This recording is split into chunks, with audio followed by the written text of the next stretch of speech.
विशेष धम्म देशना आज दिनांक 6 मई 2021। हम कल चमत्कारों के बारे में और साइंस के बारे में, material science, electric energy, life energy, ये कैसे अलग अलग प्रकार की होती है, इस पर हम थोड़ी चर्चा कर रहे थे। आज भी उस पर हम चर्चा करेंगे कि ये मन का साइंस कैसा है। बुद्ध ने मन के बारे में क्या बताया, जिसे यमक पाटिहारीय या जो चमत्कार तथागत बुद्ध ने बताए, दिखाए, वो मन का विषय है। ये रिद्धि सिद्धि चमत्कार यमक पाटिहार्य, ये मन के शक्ति से डेवलप मन के उस विशेष अवस्था पर ये किए जा सकते हैं। जैसे मटेरियल विज्ञान ने आज जो चमत्कारिक रिवॉल्यूशन किया है, वैज्ञानिकों ने, साइंटिस्ट लोगों ने जो आज हमें ये साइंस के माध्यम से दिया है, वो बड़ा अभिनंदनीय है। चमत्कारिक ढंग से आज साइंस डेवलप हो गई है। उसी प्रकार मन, ये मन का साइंस अलग चीज है, इलेक्ट्रॉनिक एनर्जी अलग चीज है, मटेरियल एनर्जी अलग चीज है। यही तथागत बुद्ध ने खोज निकाला। मन का अपना अलग विश्व होता है, उनका अलग अस्तित्व है। मन ही मनुष्य जीवन में प्रमुख है। ये बात तथागत भगवान बुद्ध धम्म पद के पहली ही गाथा में बताते हैं। मनोपबंगमा धम्मा मनोसेठा मनोमया। हर चीज मनुष्य जीवन में हम जो पाते हैं वो मन के द्वारा, मन से निर्माण होती है। मन ही हमारे जीवन को गति देता है, दिशा देता है। मन प्रमुख है हर प्रकार के कार्यों में, हर प्रकार के विचारों में, हर प्रकार के संकल्पों में मन ही प्रमुख है। तो ये मन का बड़ा अलग विषय है। तथागत बुद्ध ने जो अभिधम्म सिखाया, अभिधम्म यानी धम्म और अभिधम्म। धम्म यानी सर्वसामान्य भाषा में जो सामान्य, जो प्रकृति का नियम है, प्रकृति का कानून है, सर्वसामान्य भाषा में उसे धम्म कहते हैं। और उसी कानून को और भी सूक्ष्मता में जाकर, और भी बड़े गहराई में जाकर जब परखा जाता है, देखा जाता है, तो उसे अभिधम्म ऐसे कहते हैं। जैसे सर्वसामान्य भाषा में हम मन को ऊपर ही ऊपर जानते हैं, तो ये मन को जानने का एक धम्म का हिस्सा हुआ। मानवीय शरीर को जानने का एक ऊपर ऊपर से जानने का एक अलग तंत्र है, अलग विज्ञान है। लेकिन मानवीय मन को बड़े भीतर से जानना, बड़े गहराई से जानना, बड़े गहराई से मन का विश्लेषण करना, ये बात अभिधम्म में आती है। यानी super knowledge, knowledge and super knowledge, supreme knowledge, वो अभिधम्म में आता है। जो अभिधम्म तथागत बुद्ध ने देवता लोक में अपनी माता को और देवतागण को सिखाया। 3 महीने तक वहां रहे, सिखाया। और भी ये पाटिहारीय दिखाने के बाद, चमत्कारिक ऐसे कुछ प्रयोग दिखाने के बाद बुद्ध वहां गए और वहां उन्होंने अभिधम्म बुद्ध ने सिखाया। अभिधम्म का, ये अभिधम्म में बड़ा गहरा विश्लेषण है मानवीय मन का। वो सामान्य विश्लेषण नहीं, बल्कि बहुत गहरा विश्लेषण है। ये मन सामान्य मन को हम सामान्य ढंग से कुछ ही अंशों में जानते हैं, लेकिन जहां अभिधम्म की बात है तो अभिधम्म में मन को बड़े सूक्ष्मता से बताया गया। मन के 89 प्रकार बताए गए। जो आपके पास मन है, जो हमारे पास मन है, ये मन 89 प्रकार का विश्लेषण मन के बारे में बुद्ध ने किया। दूसरे गिनती में इसका विश्लेषण मन का 121 प्रकार बताए हैं मन के। यह है अभिधम्म की भाषा। ये कितना गहरा विश्लेषण है मन का। और ये मन 52 प्रकार के चैतसिकों से ये निर्माण होता है, बनता है, उसमें परिवर्तन होते रहता है, बदल होते रहता है। ये 52 प्रकार के चैतसिकों से मन का विश्व एकदम अलग है, एकदम अलग है। मन के बारे में जाने तो मन को वजन नहीं, मन को हम दिखा नहीं सकते, वो इनविजिबल है, उसे दिखा नहीं सकते, उसे डायमेंशन नहीं, दिशा नहीं, कौन सी दिशा से आता है, कौन सी दिशा में जाता है, ये मन के बारे में नहीं बताया जा सकता है। उसकी आकृति नहीं, वो आकार नहीं उसका, लेकिन है उसका अस्तित्व। हम सब लोग जानते हैं अपने मन के भीतर ही भीतर। जैसे हम अपने हाथ को दिखा सकते हैं, अपने कान को दिखा सकते हैं, अपने नाक को दिखा सकते हैं, वैसे अपने मन को हम नहीं दिखा सकते, लेकिन है मन। और हर एक व्यक्ति के मन में एक अलग विशेषता है। हर एक व्यक्ति का मन अपने आप में अलग है, यूनिक है। एक मन की तुलना दूसरे मन से सही ढंग से हम नहीं कर सकते। वो बड़े स्वतंत्र ढंग से हर एक मन काम करता है। कभी दो जुड़े भाई एक ही माँ बाप से पैदा हुए, लेकिन दोनों जुड़े भाई का मन एक जैसा नहीं होता, दोनों का मन अलग अलग होता है। एक परिवार में 4 भाई है तो 4 भाई एक ही माता पिता से पैदा होते हैं, छोटे बड़े हैं 4 भाई, लेकिन चारों भाई का मन अलग अलग होता है, एक जैसा नहीं होता है। माता पिता का भी मन, अब माता पिता जीवन भर साथ रहते हैं, मृत्यु तक एक दूसरे को साथ देते हैं, लेकिन माता पिता का भी मन एक जैसा नहीं होता है, अलग होता है। पति पत्नी का भी मन एक जैसा नहीं होता है, अलग होता है। हर एक का मन अलग अलग ही होता है। उसका विश्व ही बड़ा अलग है मन का। ये बड़े खोज का विषय है। आज हम देखते हैं कि हमारी विश्व मंडल में, आज ये धरती पर करीब 700 करोड़ लोग रहते हैं। भारत में 135 करोड़, ऐसे ही सारे देशों में मानकर 700 करोड़ लोग रहते हैं, लेकिन हर एक व्यक्ति का मन अलग अलग है। मुंबई शहर में आज करीब 2-2.5 करोड़ लोग रहते हैं, लेकिन हर एक का मन अलग अलग है। हर एक का मन अलग अलग होता है, अपने ढंग से वो अलग अलग कार्य करते रहता है। व्यक्ति का भी मन, अब ये तो अलग अलग लोगों की बात हो गई, उस व्यक्ति का, मेरा भी मन, हर एक व्यक्ति का मन एक जैसा हर समय नहीं होता है।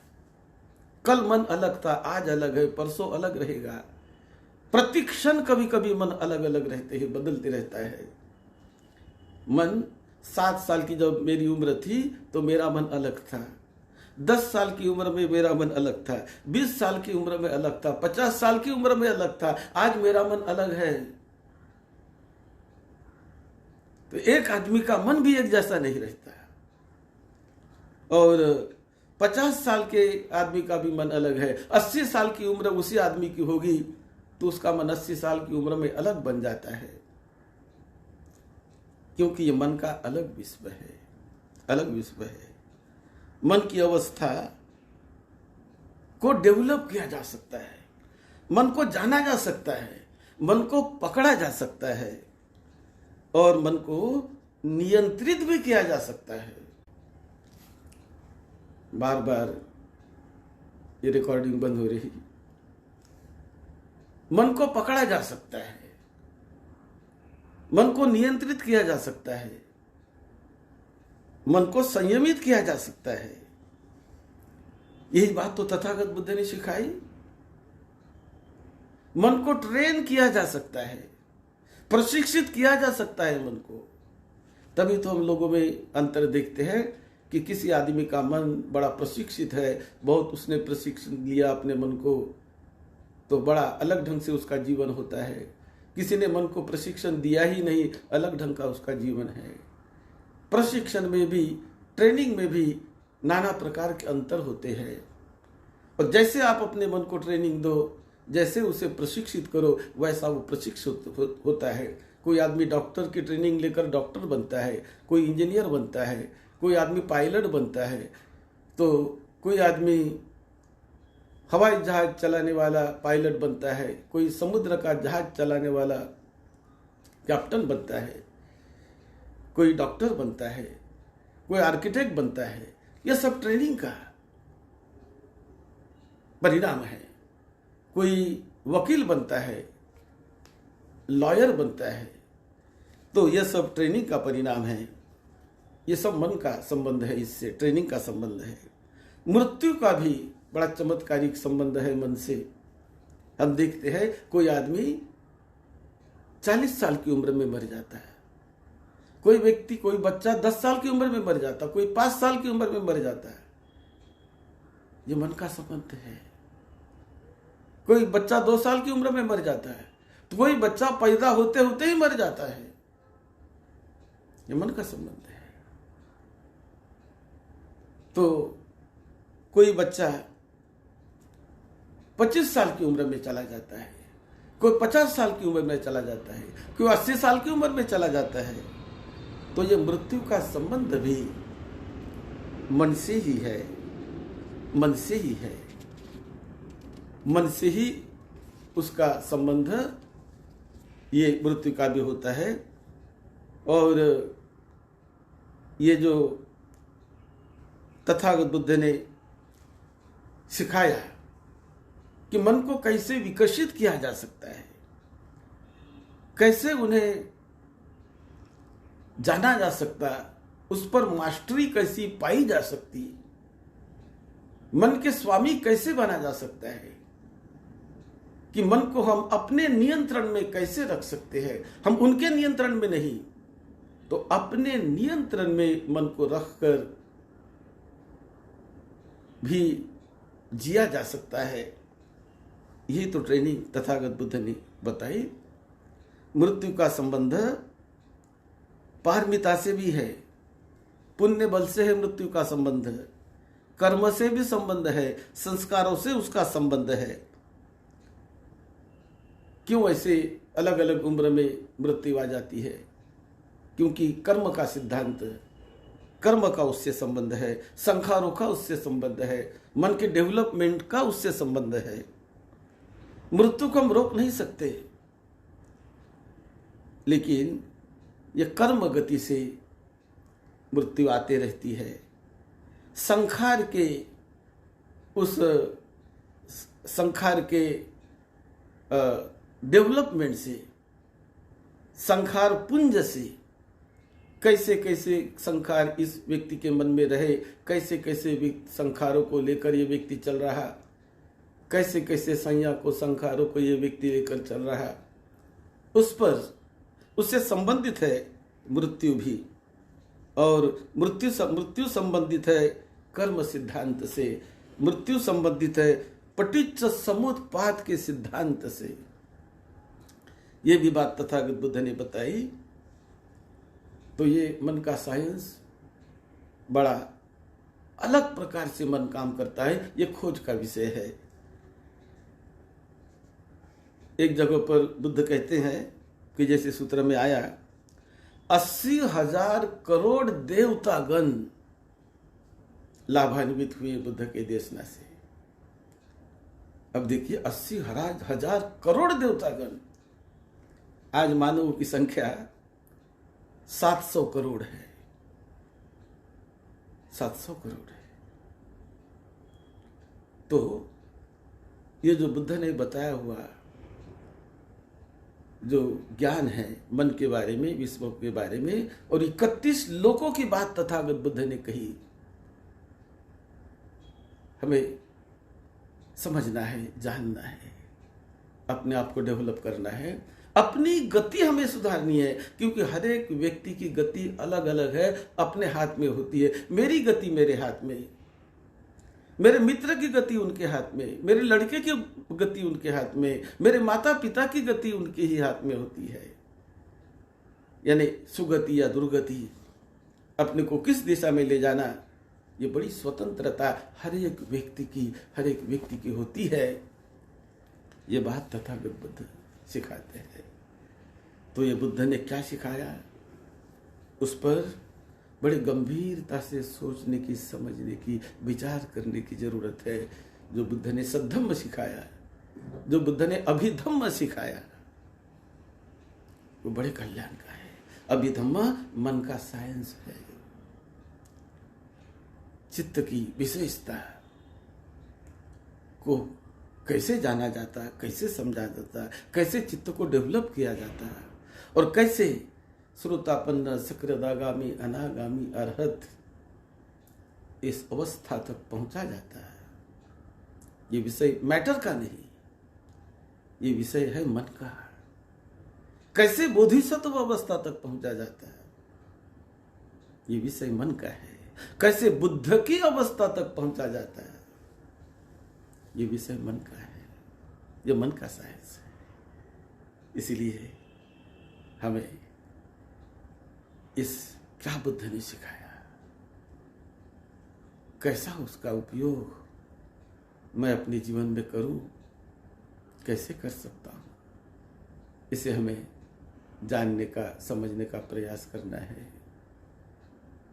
आप सबको सुख शांति मिले, आप सबका मंगल हो, आपके परिवार के छोटे बड़े सभी को निरोगत्व मिले, लंबी उम्र मिले, आपका मनुष्य जीवन मंगलमय बीतता रहे। यही मंगल मैत्री के साथ सद्धम्म की सेवा में, आपकी सेवा में डॉक्टर भदंत राहुल बोधी महातेरो।